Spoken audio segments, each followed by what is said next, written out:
तो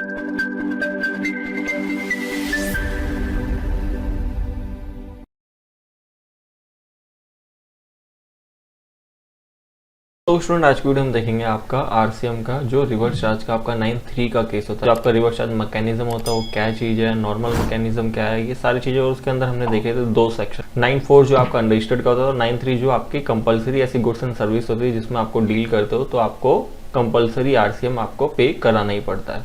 जैसे कि आपको पता है 9(4) का जो केसेस आपका उसको गवर्नमेंट ने क्या एक्सटेंड कर करके अभी क्लोज ही कर रखा है। और आपका 9(3) के जो अगर ऐसी सर्विस ऐसी गुड्स में आप डील करते हो तो आपका आरसीएम पे कराना कंपलसरी है। तो आज हम वही केस करने वाले टैली प्राइम पे कि आपको कैसे कैसे उसको मेंटेन, कैसे उसकी एंट्रीज, कैसे उसको पे कराओगे, कैसे अपना इफेक्ट आपको लेके आना आपकी नई बुक ऑफ अकाउंट में। तो इसके लिए मैंने क्या करा, जो हमारी कुमार इलेक्ट्रॉनिक की एक नई कंपनी उसको फ्रेश बनाया है, बिल्कुल उसमें कोई भी डिटेल नहीं है जिससे कि आप उसकी रिपोर्ट देख पाओ। वरना क्या होता है अगर मैं उसी कंपनी में करता तो आपको पता नहीं चलता कि किसका क्या इफेक्ट है। इसलिए मैंने एक नई कंपनी क्रिएट करी है, बस उसमें एक कैपिटल इंट्रोड्यूस की एंट्री कर रखी है। जैसे मैं आपको दिखा देता हूँ कि मैं बैलेंस शीट पे गया, देन ऑल्ट F1 करता हूँ तो देखो खाली यही है, जिससे कि आपको इजीली रिपोर्ट व्यू और उसको क्या इफेक्ट पता चले कि आपके इफेक्ट कहाँ GSTR 2 पे, GSTR 3B पे, और आपको क्या आपके रिवर्स चार्ज की लायबिलिटी कैसे शो करानी है, कैसे उसको पे करानी है, ये सारी चीज़ें।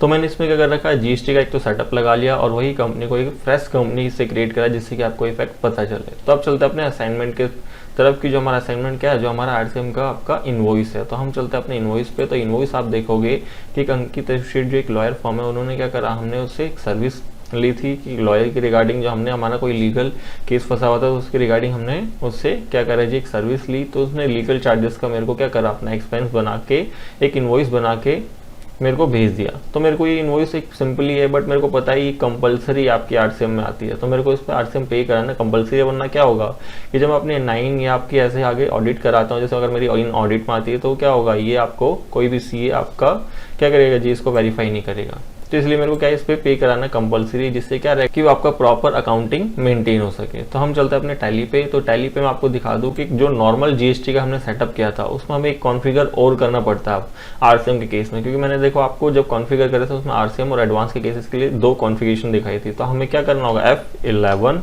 और आना होगा कहाँ पे, जीएसटी वाली कॉन्फ़िगरेशन पे। देन इसको यस रखा है तो एंटर करके आना है। तो आप देखोगे आपसे पूछा था यहाँ पे कि आपका एडवांस का, तो मेरे को एडवांस तो केस अभी नहीं है, मैंने क्या किया जी, आपका enable tax liability on reverse charge, तो आप इसको यस करोगे। देन इसको यस करते ही आपसे क्या होगा कि जो रिवर्स चार्ज से रिलेटेड आप जो 9(3) का केस करने वाला तो उससे रिलेटेड जो उसकी इफेक्ट आपकी रिपोर्टिंग में ऑटो रिफ्लेक्ट करेगा, बस आपको ऑप्शन सेलेक्ट करना है और उसको कंट्रोल ले करके सेव। उसके बाद आप सारी चीज करना, तब आपका इफेक्ट आएगा। वरना क्या होगा, अगर आप इस कॉन्फ़िगरेशन को यस नहीं करते तो आपके इफेक्ट एक्चुअल नहीं आएंगे और क्या होगा, आपका बुक ऑफ अकाउंट में प्रॉपर आपको व्यू नहीं होगा। फिर आप बोलोगे इसकी रिपोर्ट क्या शो कर रहा है, इसलिए आपको ये कॉन्फ़िगरेशन पहले अनेबल करना है। तो अब देखते हैं हमारा इनवॉइस। तो इनवॉइस में देखोगे अंकित शीट है, तो मेरे को पता है किस चीज का, उसने सर्विस का बिल हमने परचेज किया तो हम अपने परचेज में रिकॉर्ड करेंगे। तो आपको मैंने बताया था प्राइम पे आपको बहुत ही आपके बेस्ट ऑप्शन दे रखे हैं टैली प्राइम ने। क्या करा है, जब हम वाउचर्स में आते हैं देन F9 करते हैं तो आपको देखा कि इनवॉइस मोड आपका जो अकाउंटिंग, जो आइटम मोड बोल सकते हो, बट मैंने कहा मेरे को सर्विस मोड में करना। तो आप क्या करोगे, इसके लिए आप करोगे क्या कि आप कंट्रोल H करोगे। ये कंट्रोल H करते हो तो आप इसमें देखोगे लिस्ट ऑफ मोड आ जाएंगे आपके पास, कि item, invoice, accounting and voucher. तो मैंने आपको बता रखे कि आइटम जो आपका कोई इनवॉइस, आपका किसका इनवॉइस रेज हो रहा हो, या आपने डेबिट क्रेडिट वाला, या अकाउंटिंग इनवॉइस मीन्स क्या है कि कोई आपका सर्विस का बिल हो, या आपका क्या है कोई एसेट्स का बिल आता है, तो आप इस मोड में, तो हम इसको एंटर करेंगे तो आपका सर्विस का मोड आ जाएगा। देन पार्टी, तो हम पार्टी के लिए यहाँ से हम सिलेक्ट कर लेते हैं इसकी सारी डिटेल कि यहाँ से हम पार्टी अंकित एसोसिएट, इसको कॉपी करते हैं। देन यहाँ के ऑल्ट सी आपको पता है क्रिएट करें, कंट्रोल-Alt-V, देन एंटर करके क्या, sundry creditors. Then bill wise maintain रखना जिससे आपके बिल की डिटेल मेंटेन रहे। फिर यहाँ के इसका एड्रेस हम यहाँ से कॉपी कर लेंगे कि एड्रेस जो इनका प्रॉपर यहाँ मेंशन इनके इनवॉइस में, जिससे कि इनकी सारी डिटेल यहाँ फिल रहेगी। फिर इसको दोबारा जो इसकी पूरी डिटेल है इसको कॉपी, देन ये कंट्रोल-V करके पेस्ट, फिर एंटर करके दिल्ली आपको पता है। फिर जब आप यहाँ आओगे तो जीएसटी मैंने कहा इसको अनरजिस्टर्ड दिखाना है, देन एंटर करके इसको सेव। देन सेव करने का ये रिसिप्ट डिटेल पूछेगा, तो सर्विस में कोई ऐसी डिटेल होती नहीं है तो इसको सेव कर दोगे। फिर आपको दिख जाएगा कि आपका बिल फ्रॉम कौन कर रहा है, आपका शिफ्ट टू किसके पास है, तो हम सर्विस ले रहे हैं। देन कंट्रोल ले करके सेव। फिर यहाँ पूछेगा आपसे पर्टिकुलर में आपको लेजर बनेगा जो हमने सर्विस ली है। तो इन्होंने जैसे लीगल चार्जेस का बना के भेजा है, आप या लॉयर सर्विस का बना सकते हो, मैं यही बना रहा हूँ लीगल चार्जेस का। तो मैं Alt-C करके जो आपका लीगल चार्जेस है उसी का मैंने एक क्रिएट करा। देन यहाँ इसको किस में रखना है, अगर आप इसको इनडायरेक्ट एक्सपेंस में रख सकते हो या वरना इसको एज ए परचेज दिखा दो। अगर आप इनडायरेक्ट एक्सपेंस रखते हो तो आपको कंसिडर करना पड़ेगा as a profit and loss में कि आपको इनडायरेक्ट एक्सपेंस में ये सारी चीज़ आपकी क्या है एज ए इनपुट के लिए जो जाएगी आपकी। बट मैंने कहा जिसको मैं परचेज रख देता हूँ, जिससे क्या होगा आप रिटर्न फाइल करते टाइम जो आपकी परचेज की जो बेसिक वैल्यू वो कंसिडर करने में ईजी रहेगा। तो यहाँ पे क्या दिखाओगे आप, परचेज। तो परचेज अकाउंट देन एंटर करके इसको जीएसटी डिटेल यस करना बहुत कंपलसरी है। अगर इसको नहीं करोगे तो क्या होगा जी, आपका इसमें जो आपकी टैक्स से रिलेटेड इन्फॉर्मेशन सारी चीज फिल नहीं करेगा। तो आप इसको यस करोगे। देन यहाँ पे इसका सेक कोड, तो सेक कोड क्या होता है इसका 998211 जो इसका सर्विस कोड है। देन एंटर करके आपसे नॉन जीएसटी आपको पता ही नो रखना है। इसे नेचर ऑफ ट्रांजैक्शन आपको कुछ नहीं बताना, आप यहाँ पे खाली सिंपली नॉट एप्लीकेबल कर देना। जब हम आगे एक क्लासिफिकेशन पूछेगा तो हम वहां बताएंगे। तो हम इसको क्या करेंगे यहाँ टैक्सेबल। देन यहाँ पे आपसे पूछेगा रिवर्स चार्ज एप्लीकेबल, तो इसको जरूर यस करना है क्योंकि आपका 93 का कंपलसरी वाला और कंपलसरी वाले में आपको ये यस करना जरूरी है। देन एंटर करके इसको कितना 18% सर्विस है। देन एंटर करके इसको सर्विस रख के सेव। देन सेव करते आपसे पूछेगा, तो मैंने कहा 20,000 की थी तो यहाँ मेंशन करोगे। देन यहाँ पे आपको जरूर बताना परचेज आपका जो टैक्सेबल जो आपका होता है किससे, अनरजिस्टर्ड डीलर से। तो यहाँ purchase from unregistered taxable. Then enter करके आप जैसे यहाँ पे अगर आप टैक्स लगाते भी हो तो आप क्या होगा टैक्स चार्ज नहीं करेगा क्योंकि आपको पता है टैली प्राइम को भी इस पर टैक्स चार्ज नहीं होगा। ये एज ए आरसीएम के अंदर है जो आपको पे करना है। तो आप यहाँ पे ऑल्ट सी करके अगर आप यहाँ बनाते हो इनपुट SGST @ 9% किसमें duty and taxes GST and state. Then इसको 9 करके सेव कर दो। देन इसको सेव करोगे तो देखो आपका टैक्स यहाँ लगेगा नहीं। क्यों? क्योंकि इसको ही पता है कि टैली का आपका जो प्राइम है कि बोलेगा जी आपका रिवर्स चार्ज में तो इसको वैसे पे करना। तो इसको एंड ऑफ लिस्ट करके आप इसको सिंपली सेव कर दोगे इस इनवॉइस को। देन एंटर करके आप ये सेव करने के बाद ये आपका इनवॉइस कंप्लीट। अब इसके अकॉर्डिंग देखते हैं इफेक्ट क्या है कि हम चलते हैं पहले इसको स्किप ना करके हम यहीं पे ऑल्ट जी का जो आपका बेस्ट ऑप्शन है ऑल्ट जी बैलेंस शीट आते हैं। तो बैलेंस शीट देखते हैं ऑल्ट F1। तो देखो परचेज आपकी जो रिकॉर्ड हो चुकी है बट उसके according duty and tax input नहीं आ रहा आपका, ठीक है। फिर मैंने यहीं पे ऑल्ट जी करा, मैंने कहा GSTR हम क्या देखते हैं 2। तो यहाँ आप देखोगे ये इनवॉइस मैंने रिकॉर्ड करा बट इसमें क्या हो रहा है कि आपका ऐसे दिखा रहा है B2B uploaded GST portal. Then इसमें इनपुट भी शो कर रहा है 3600 रुपये का। और यहाँ पे आपको ये भी दिखा रहा है रिवर्स चार्ज इनवर्ट सप्लाई जो 3600 रुपये की रिकॉर्ड हो चुकी है। जैसे इसको इंटर करोगे तो आपको बताएगा कि आपने क्या करा है कि आपने 99% जो टैक्स था वो था, टोटल लाइबिलिटी इतने की बनी, बट आपने क्या करा है इसको खाली अभी बुक कर रखा आपने एज ए परचेज में। इसकी एक लाइबिलिटी आपको सबसे पहले इंक्रीज करनी है, फिर आईटीसी में क्लेम करना है, जिससे क्या होगा ये दोनों मैच हो जाएंगे और जिससे कि आपका नील इफेक्ट। फिर ऐसे में आपको इसके 3B भी दिखाता हूँ कि ऑल्ट जी करके हम क्या GSTR 3B आते हैं।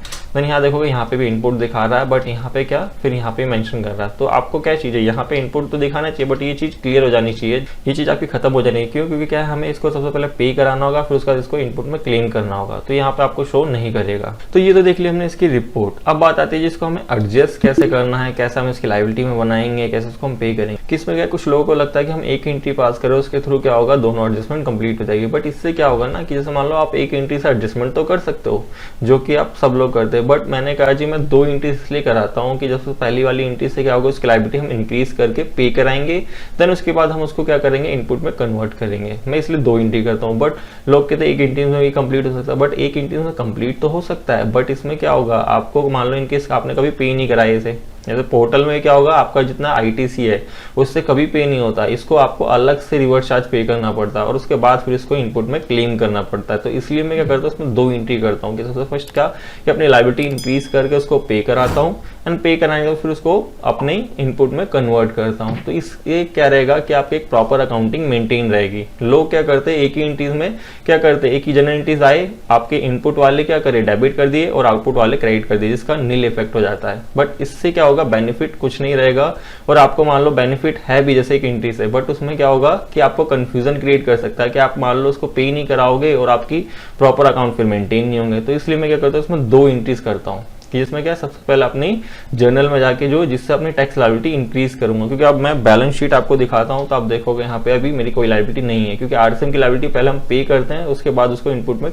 आपका क्लेम करते हैं। तो हम चलते कहाँ पे अपने वाउचर्स पे, देन वाउचर्स पे आके F7 और यहाँ आके आपको ऑल्ट जे करना। ऑल्ट जे करके स्टैट्यूटरी एडजस्टमेंट होती है तो यहाँ जीएसटी और यहाँ पे करना आपको इंक्रीज करनी है आपको टैक्स लायबिलिटी। देन एंटर करके आप दिखाओगे यहाँ पे क्या, purchase from under state dealer नहीं, ये 9(4) के लिए होता है, 9(3) के लिए purchase under reverse charge. Then enter कर दिया, आपसे पूछेगा यहाँ पे सारे हेड आपको दिखाएगा। तो यहाँ आपको क्या बनाना है, ऑल्ट सी करके बनाना है, tax paid on RCM। Then enter करके इसको रखेंगे हम किस में, आपका करंट एसेट्स, क्योंकि हमें क्या आगे जाके क्लेम कर लेना। देन एंटर करके आपको कुछ नहीं करना, इसको एज ए आपको अनरजिस्टर्ड या अननोन करके सेव कर देना, जिससे कि आपको जीएसटी की डिटेल नहीं पूछे और आपकी जीएसटी की रिपोर्ट में मिसमैच क्रिएट ना करे। अब कितने का था आपका, तो आप देखोगे यहाँ पे जो आपका 20,000 पर 18% का आपका जो टैक्स होता है, तो कितना 3600 रुपये, तो 3600 का 1800 में हो गया, तो आप टोटल लिखोगे 3600 रुपये। देन एंटर करके आपसे क्रेडिट, तो क्रेडिट में जैसे इनपुट वाले सिलेक्ट नहीं करने, मैं अलग से क्या बना रहा हूँ, आउटपुट आपके CGST ब्रैकेट में RCM, जिससे मेरे को क्लासिफाइड रहेगा कि ये वाला RCM का आपकी लाइबिलिटी है। तो मैं ऑल्ट C करता हूँ और यहाँ बनाता हूँ आउटपुट, जिससे मेरे को पता भी रहेगा आउटपुट मेरी CGST मीन्स लाइबिलिटी है और ब्रैकेट में कौन सी RCM की लाइबिलिटी है, जिसको मैं पे करा के खत्म करूंगा और पे कराने के बाद फिर उसको इनपुट में कन्वर्ट करूंगा, तो उसमें इनपुट CGST लूंगा।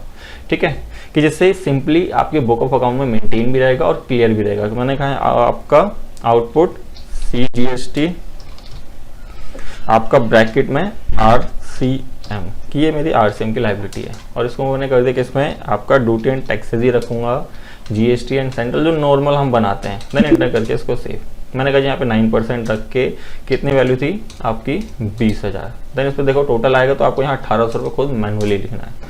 फिर यहाँ आके ऑल्ट C करके आउटपुट SGST ब्रैकेट में RCM ब्रैकेट, देन एंटर करके duty and taxes GST and state and save. Then यहाँ पे ऑटो फिल आएगा और देन इसको सेव कर देना। सेव करते ही देखो क्या होता है कि मैं सबसे पहले ऑल्ट G करके बैलेंस शीट दिखाता हूँ। तो बैलेंस शीट में आप देखोगे कि यहाँ पे क्या है 3600 की मेरी लाइबिलिटी बन गई, क्योंकि क्या है सबसे पहले आपको ये लाइबिलिटी बना के फिर पे करानी होती है और उसके बाद फिर क्लेम करना होता है एज ए इनपुट। तो देखो ये चीज आ गई। फिर आप देखोगे टैक्स पेड ऑन RCM एक एसेट, क्योंकि क्या आपको बैलेंस रखनी है अपने अकाउंटिंग, एक लाइबिलिटी बढ़ रही है तो एक एसेट भी बढ़े, क्योंकि आगे जाके आपके लिए इनपुट है, इसलिए हम एक एसेट बढ़ाते हैं इसे। तो ये तो थी हमारी लाइबिलिटी बन गई। अब लाइबिलिटी बनने के बाद क्या करना है हमें, अब इसको सबसे पहले पे कराना है, क्योंकि क्या है आपको आपकी इनपुट में से कभी भी लाइबिलिटी एडजस्ट नहीं होती RCM की, आपको क्या करना होता है इसको अलग से पे करना होता है। तो हम चलेंगे कहाँ पे, पेमेंट। तो पेमेंट के लिए आप क्या यूज कर सकते हो, यहाँ से आप स्किप कर दो क्योंकि हम सीधा वाउचर्स पे ही है।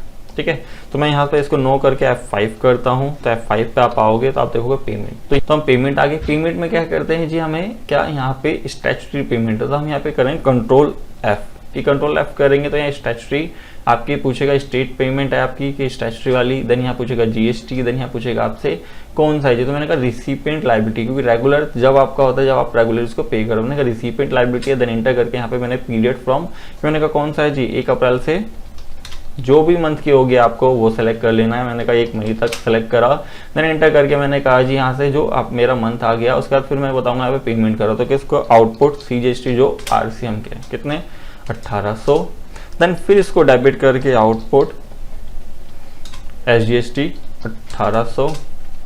देन यहाँ मैं देखूंगा किसमें जी SBI बैंक, क्योंकि बैंक से ही पेमेंट होगी आपकी। देन इसको एंटर करके जो ई फंड ट्रांसफर है तो ई फंड ट्रांसफर आप दिखा के कंट्रोल करके सेव। अगर कोई डिटेल और प्रोवाइड कराना चाहते हो कि आपने कैसे करी आप वो बता देना, मैं अभी नहीं बता रहा, इसको नो करके सेव कर दे रहा हूँ। सेव करने के बाद आप देखोगे सबसे पहले ऑल्ट G करके एक तो बैलेंस शीट, तो आप देखोगे आपकी लाइबिलिटी खत्म होगी जी यहाँ से। ठीक है, फिर मैंने कहा ऑल्ट G करके मैंने कहा GSTR मैं 2 देखता हूँ, तो आप देखोगे यहाँ पे क्या हुआ कि इनपुट तो शो कर रहा है, बट यहाँ पे क्या हुआ आपका ये खत्म जी। जो हमने एक रिवर्स चार्ज की लाइबिलिटी बुक करी थी उसके अगेंस्ट हमने एक लाइबिलिटी इंक्रीज करी, उसको पे करा दिया, तो देखो यहाँ खत्म हो गया कैश पर आपकी जो रिवर्स चार्ज की लाइबिलिटी हमने बुक करी थी। ऐसे ही मैं ऑल्ट G करता हूँ और GSTR किस में 3B में मैं आपको दिखाता हूँ। तो यहाँ आप देखोगे अब आपका यहाँ इनपुट भी शो नहीं कर रहा, क्योंकि GSTR 2 में तो दिखा रहा है। क्यों, क्योंकि जब तक इसलिए दिखा रहा था कि मैंने वो एंट्रीज RCM में बुक थी और RCM में बुक थी तो वो मेरा इनपुट और यहाँ दोनों में शो कर रहा था। बट जैसे मैंने उसको एज ए लाइबिलिटी इंक्रीज करी उसके बाद पे कराया तो क्या हुआ GSTR 2 में तो दिखा रहा है यहाँ पे, बट इनपुट में चला गया। ठीक है, और यहाँ पे क्या आपकी RCM की लाइबिलिटी भी हट गई। तो आप देखोगे एलिजिबल आइटम में कुछ नहीं दिखा रहा, बट यहाँ पे आप देखोगे तो आपका 20 आपका जो 1000 है उस पर 3600 का ITC है रिवर्स चार्ज में। जैसे मैं आगे जाके अपनी जो एडजस्टमेंट करूंगा आप क्या कि जो मैंने टैक्स पे कराया उन RCM पे उसको आप क्लेम करूंगा एज ए इनपुट, तो मेरे क्या होगा जो यहाँ पे ITC वहाँ पे शो करने लगेगा, जिससे कि मैं आगे अपनी एडजस्टमेंट में उसको क्लेम कर सकता हूँ। तो इसलिए मैं क्या करूंगा जाऊंगा कहाँ पे, यहाँ से स्केप क्योंकि वाउचर पे हूँ, F7 करूंगा, तो मैं यहाँ ऑल्ट जे करूंगा। तो ऑल्ट जे करते देखो यहाँ स्टैट्यूटरी जो एडजस्टमेंट के लिए आ जाएगा तो जीएसटी, और यहाँ पे अब मेरे को करना है क्या कि यहाँ पे आप देखोगे इंक्रीज इनपुट टैक्स क्रेडिट, और यहाँ पे परचेज किसका करूंगा अंडर रिवर्स चार्ज, और यहाँ पे क्या सेलेक्ट करना है मेरे को, अब मेरे को सेलेक्ट करना है इनपुट सीजीएसटी 9%, कितना जी 20,000 पे था आपका, देन एंटर करके कितना जी आपका, तो यहाँ पे आएगा 1800 रुपये। देन फिर इसको डेबिट करना है क्योंकि अब मेरे को इनपुट में ही रखना है, यहाँ पे क्या करूँगा इनपुट एसजीएसटी 99 पे 1800 रुपये। देन आप अगर ये वैल्यू जैसे आप कहते हो कि मेरे को वैल्यू कैसे समझ नहीं आ रही, तो आप इसमें नहीं भी डालोगे तो भी चलेगा, वो ये नहीं कि कंपलसरी है, तो मैं इसलिए बता रहा हूँ क्योंकि मेरे को उसकी फिगर्स पता थी जो मेरा रिवर्स चार्ज का केस था। फिर मैंने इसको इंटर करा, देन क्रेडिट में आया, तो क्रेडिट अब आपको आउटपुट सीजीएसटी आरसीएम वाला नहीं करना क्योंकि वो तो मैंने पे करा दिया। मैंने क्या बनाया था, एक एसेट्स बनाया था टैक्स पेड ऑन आरसीएम का, तो मैं टैक्स पेड ऑन आरसीएम यहाँ से सेलेक्ट करूंगा, देन इंटर। तो इसका बैलेंस देखो अब नील, क्योंकि जो मेरी एसेट्स में मैंने क्रिएट करा था, पहले लाइबिलिटी क्रिएट हुई थी उसको तो मैंने बैंक से पे करा दिया, देन जो मेरी एसेट्स थी उसी को आगे जाके मेरे को क्लेम करना था किसमें इनपुट में, क्योंकि आरसीएम का कभी भी आप पढ़ना कि आप सबसे पहले जो आपकी रिवर्स चार्ज कराते हो तो उसके बाद उसी को आगे जाके आप इनपुट में कन्वर्ट करते हो, तो ये आपका इनपुट था, तो इसलिए मेरे को ये इंक्रीज पास करने की एडजस्टमेंट किया। जैसे मैं इसको इंटर करके सेव करता हूँ और कंप्लीट, मैं वैसे ऑल्ट जी करता हूँ और क्या जाता हूँ जी बैलेंस शीट, तो बैलेंस शीट पहले ही है ऑल्ट F1। तो देखो अब ये नेगेटिव दिखा रहा है, नेगेटिव इसलिए दिखा रहा है क्योंकि 3600 रुपये मेरा इनपुट में आ चुका है, ठीक है, जो मेरा इनपुट था। तो मैं ऑल्ट जी करता हूँ और देखता हूँ GSTR अब 2, तो यहाँ पे देखो यहाँ तो इनपुट दिखाई रहा था, फिर मैंने कहा ऑल्ट जी करके GSTR किस में मैं जाता हूँ 3B, तो 3B में आप देखोगे आपके पास एलिजिबल आईटीसी में अगर आप टैली प्राइम से रिटर्न फाइल करते हो तो आपकी एक्चुअल रिटर्न जाएगी, वरना क्या होता है आपकी करेक्ट रिटर्न नहीं जाती अगर आप ये ऐसे मेंटेन नहीं करते। तो इस टाइप से आपकी एलिजिबल आईटीसी देखो शो कर रहा है यहाँ पे, जो कि आपको इतना दिखाना चाहिए किसके अकॉर्डिंग, ये आपको देखो inward supply liable to reverse charge था जिसको आपने सेट ऑफ करके यहाँ पे कंप्लीट कर दिया, ठीक है। तो ये था आरसीएम का रिवर्स चार्ज मैकेनिज्म की एंट्रीज कि आप कैसे अपने प्रॉपर अकाउंटिंग के साथ इसको मेंटेन कर सकते हो, जिसमें कि आपको सबसे पहले उसको इंक्रीज करनी होती लायबिलिटी, फिर उसको पे करा के फिर आप क्या करोगे उसको इनपुट में कन्वर्ट, क्योंकि लोग क्या करते हैं इसको एक एंट्रीज में करते हैं, बट वो भी आपका करेक्ट है, मैं गलत नहीं कहूंगा, बट उसमें क्या रहता है कि आप इनकेस कभी भूल गए कि आपको पे कराना है, उस चीज में आपको दिक्कत हो सकती है, इसलिए मैं आपको 2 एंट्री कराता हूँ और हमेशा ये बेस्ट है आपका कि जिसके अकॉर्डिंग आपकी अकाउंटिंग प्रॉपरली मेंटेन रहेगी।